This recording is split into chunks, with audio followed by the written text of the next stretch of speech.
कभी भाभी जी से पूछ लिया ना कि बहुत इनने कमाई कर ली। यार कमाई क्या कर ली? घर लोन का है, गाड़ी भी लोन पर ली हुई है, टीवी देख रहे हैं ना बड़ा जिस पर तुम कुप्पा हो रहा है, ये भी लोन पर आई हुई है।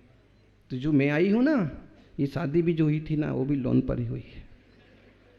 सब लोन पर चल रहा है भाई साहब। और जब गांव का आदमी सुनता है तो सोचता है इससे अच्छा तो अपना गांव में झोपड़ी है अच्छी। ये पराधीनता है टोटल। जिस दिन वो कंपनियां खड़ी हो जाएंगी उस दिन कान पकड़ के सब ले जाएंगी। फिर भी जीते जी वेतन मिलने पर भी इन कंपनियों ने वेतन कर दिया।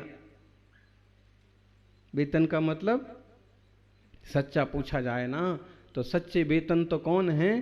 सिद्ध भगवान हैं। वेतन जिनका तन ही नहीं है। लेकिन इससे इतना तो स्पष्ट हो गया कि जैसे आजकल के ज़माने में ये सारी चीज़ें स्पष्ट कर रही हैं कि ये सब भाड़े का है, ये सब लोन पर है, ये सब औरों का है, ये सब चुकाना है, वैसे ही अगर कोई लोन पर नहीं है और कोई लेना देना भी नहीं है तो भी ये पक्का समझो कि जो कर्म हैं, नो कर्म हैं, जो संसार के भौतिक पदार्थ हैं, वो सब यहीं के यहीं रहना है, तुम्हारे साथ जाना नहीं है। उन पर किसी व्यक्ति और कंपनी का अधिकार हो ना हो, लेकिन एक पुद्गल का, मैटर का, उसका तो अधिकार है ही, उसी का ही है वो। देह भी तुम्हारा नहीं है। जब माँ के पेट में आए थे ना तो ये देह भी लेके नहीं आए थे, कुछ कर्मों की पूंजी थी और उस पूंजी से नो कर्म इकट्ठे हुए और फिर देह की रचना हुई, फिर जन्म हुआ, फिर खाया पिया, फिर बढ़ते गए। जब जन्मे थे तो 2-2.5 किलो के भी नहीं थे और अब भाई साहब 200-250 किलो के हो गए।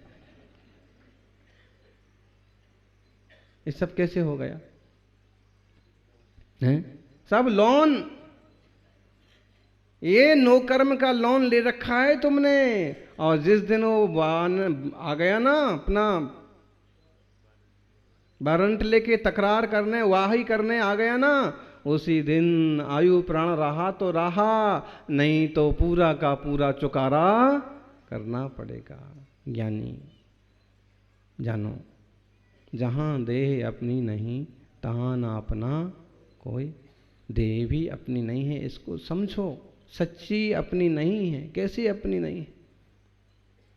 कोई आपको दुखी करने के लिए थोड़ी ना ये कविता लिखी गई है कि आप इसे पढ़ो और दुखी हो जाओ। सच्ची बात यह है कि देह तो देह की है, पुद्गल की रचना है, और आत्मा आत्मा का है, चैतन्यमय। ये दृष्टि बन जाए ना तो फिर कितने सारे विकार आपो आप निकल जाएं। जहां देह अपनी नहीं तहां ना अपना कोई।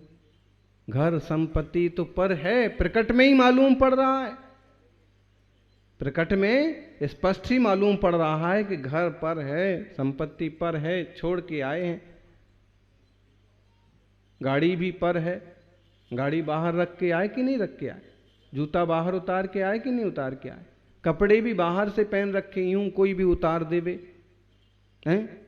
आप अपनी स्कूटी से जा रहे हो और चालान कट गया, चुकाने को कुछ नहीं है तो कहो सामने वाला कपड़े ही उतार लेवे, ये भी पर ही है। जैसे ये पर है ऐसे गंभीरता से देखो तो देह भी पर है। पर का मतलब क्या? पराया। पराया का मतलब किसी और का। आप कहो किसी और का कहाँ है, तो मेरा ही है। ज्ञानी, यही तो मूल की भूल है तो दूसरे का और तुम कहते हो अपना। दूसरे का डांक ले रहे हो। नाम बोला गया, उपाधियां बोली गईं और हम हाजिर हो गए, ये व्यवहार से हाजिर हो गए। निश्चय दृष्टि देखा जाए तो ना ये उपाधियां हम हैं, ना ये नाम हम हैं, और ना ये रूप हम हैं। दूसरे की डांक ले रहे हैं। दूसरे की डांक समझ में आया ना? पोस्टमैन डाकिया डाक लाया,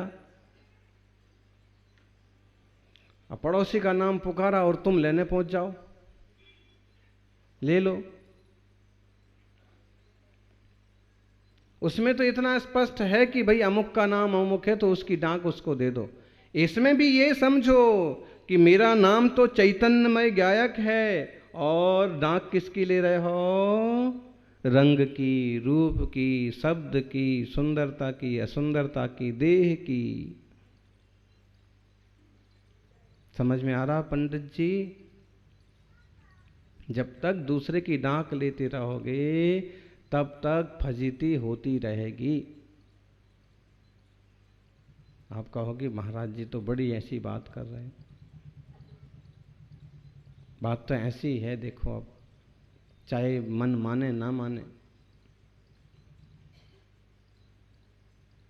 इसी वेश पर, इसी ज्ञान पर ही श्रावक का श्रावक धर्म पलता है अच्छे से, और मुनि राजों की साधना होती है अच्छे से, बढ़िया से, स्वस्वरूप की दृष्टि। मैं अपनी अगर इस देह को गाली दी, इस देह से संबंध किसी ने नाम बोल के कुछ कहा, तो हमें वो डांक नहीं लेना चाहिए। क्या अमुक चंद तो ऐसे हैं, नंबर 1 के मूर्ख हैं, उल्लू हैं, कुछ भी बोल दिया। अरे नाम कौन है?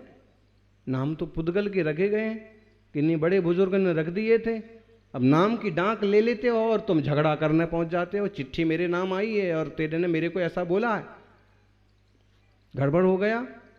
और उस समय ये निर्णय कर लो कि ये नाम, ये रंग, ये आपत्तियां विपत्तियां, ये मैं नहीं हूं। मैं क्या हूं? मैं क्या हूं जी? बोलो। हैं? चैतन्य आत्मा। ये सत्य है, 100% सत्य। अब हमसे स्वीकार करते बने ना बने, जब भी जाएंगे तो हम यहाँ से हैं, 2 माता जी की समाधि हुई, अमलमती जी, अमेयमती जी। क्या लेके गई वो? चूँकि उनका सौभाग्य था कि जीवन के कई सारे वर्ष अच्छी तरह से गृहस्थी और श्रावकाचार में पालन किए, और अंततः 8-9 वर्ष एक अच्छी साधिका के रूप में क्षुल्लिका के व्रतों के पालन किए, और देह का विसर्जन भी बड़े अच्छे से समाधि पूर्वक किया। तो कुछ गया तो यही उनके साथ गया, शुभ परिणाम, निर्मल भावना, और अपन बोले तो पुण्य।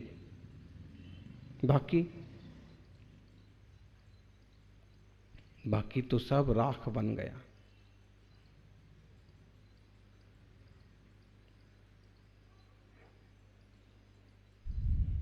जितना लाए थे उतना भी नहीं बचता है। जन्म के समय 2.5 किलो भी यदि शरीर था ना, तो जलने के बाद 2.5 किलो भी राख नहीं बचती, उसमें भी घाटा। ऐसे में तो बस यही सहज स्वभाव की दृष्टि हो, तो सहज धर्म का पालन हो, जीवन में उद्भवन हो।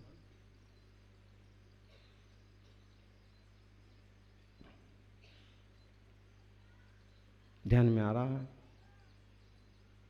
ध्यान में तो आता है, बोले महाराज जी, लेकिन क्या करें, दिल है कि ऐसा। ये 12 भावना तो बचपन से पढ़ते हैं, पहले दूसरे भाग में भी हमको सिखाई गई थी, लेकिन यही समस्या है।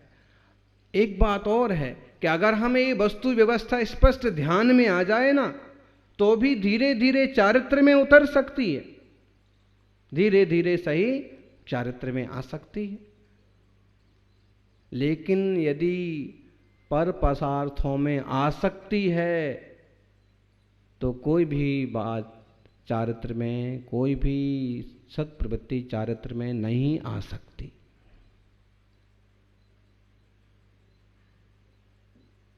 देह में आसक्ति है तो आत्मा में दृष्टि नहीं आ सकती।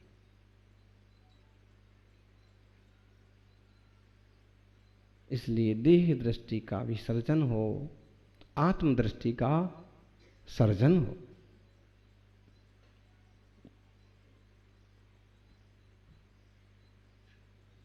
कठिन लग रहा है क्या? अब थोड़ा सा कठिन तो है ही। अब जिसका अपन साथ निभा रहे वर्षों से और जन्मों जन्मों से, जन्म जन्म का साथ है, तो अब इसका बोलो। लोक व्यवहार में तो यूं बोलते जन्म जन्म का साथ है हमारा, इसी का ही है। ये देह बदलती रहती है, लेकिन जन्म जन्म का तो अनादि संबंधे च सर्वस्य। तेजस और कारमाण शरीर का अनादि काल से जीव से संबंध बना पड़ा है। और ये दृष्टि हो कि कर्म भी मेरे नहीं, नो कर्म भी मेरे नहीं, मैं तो ज्ञायक आत्मा, तब जाकर के बेड़ा पार हो।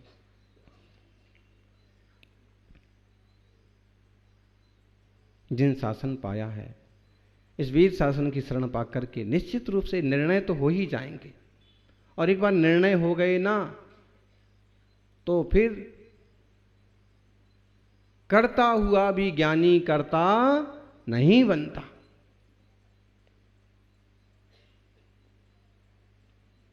क्या ज्ञान हो गया तो करता भी करता नहीं होता। कभी कभी तो मुंह से निकल भी जाता है कि क्या करें भाई, यही अब करना पड़ता है, करना पड़ता है, इसमें मेरी रुचि नहीं है। बहुत देर तक मैं ग्राहक से गिच गिच करता रहूं कि देर तक दुकान में ही बैठा रहूं, इसमें मेरी रुचि नहीं है, लेकिन करना पड़ता है। इतनी सी भी दृष्टि प्रकट हुई तो अपने मानव जीवन का सारांश उपलब्ध होगा। आत्मार्थी सज्जनों, अज्ञा प्रसारों की एक गाथा से हम समझें। धन धन्नादि अन्ना इति पुत्रादि कुटुंब संबंधा देहो कम्मं चतः अत्तादुणान संपन्ना। धन धान्य आदि अन्न है, स्त्री पुत्र आदि कुटुंब संबंधी भी भिन्न हैं, देह और कर्म भी इस आत्मा से भिन्न हैं, और यह आत्मा ज्ञान संपन्न है। आत्मा कैसा है? कैसा है जी? ज्ञान संपन्न है। आप भले कहो कि हमें कुछ ज्ञान नहीं है, लेकिन ऐसा नहीं है।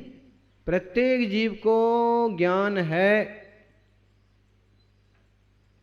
किसी को किसी विषय का ज्ञान है और किसी को किसी विषय का ज्ञान है। ज्ञान बिना तो जीव है ही नहीं।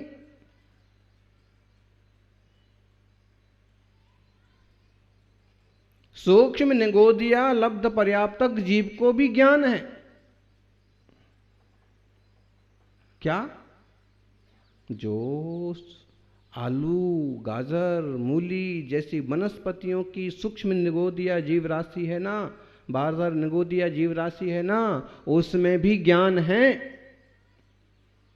सोहम निगोद अपज्जत तयस्त जादस्त तदीय समय में हवादिव सब जहन्नम नित्युद्घाटम निरावरणम। नित्युद्घाटित निरावरण ज्ञान इतना छोटा है, ज्ञान इतना कम है, अक्षर का अनंतमा भाग, और वो उस पर आवरण नहीं पड़ सकता। इतना कम बचा कि उसको ढका ही नहीं जा सकता। लेकिन ज्ञान तो वहां पर भी है। सौभाग्यशालियों, आपको इतना बड़ा ज्ञान मिला है। कितने अक्षरों का ज्ञान मिला है, कितने पाठों का ज्ञान है, कितने तत्वों का ज्ञान है। इसी ज्ञान के आधार पर आप कहोगे नहीं बहुत थोड़ा है। माना कि अनंत ज्ञान के सामने बहुत थोड़ा है, लेकिन इस थोड़े से ही बहुत ज़्यादा किया जा सकता है। देखो, छोटी सी दुकान वाला ना ठीक से व्यापार करता है तो बड़ा ज्वेलर्स बन जाता है, नहीं? पूरा माल खड़ा कर लेता है। ठीक ढंग से समझदारी से आगे कदम बढ़ाता है तो आया ना ध्यान में? ये तो छोटे छोटे व्यापार से बड़ा व्यापारी उद्योगपति बन जाता है। वैसे ही थोड़े थोड़े ज्ञान को अगर विकसित किया जाए तो यह जीव सर्वज्ञ भी बन सकता है, सर्वज्ञानी बन सकता है, परिपूर्ण सत्ता को पा सकता है।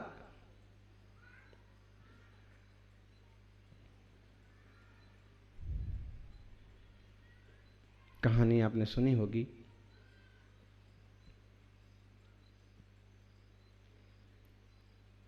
एक संत जंगल से गुजर रहे थे और डाकू ने उन्हें पकड़ लिया। उन्होंने कहा कि आप के पास भी कुछ ना कुछ होना चाहिए, हमें दे के जाओ।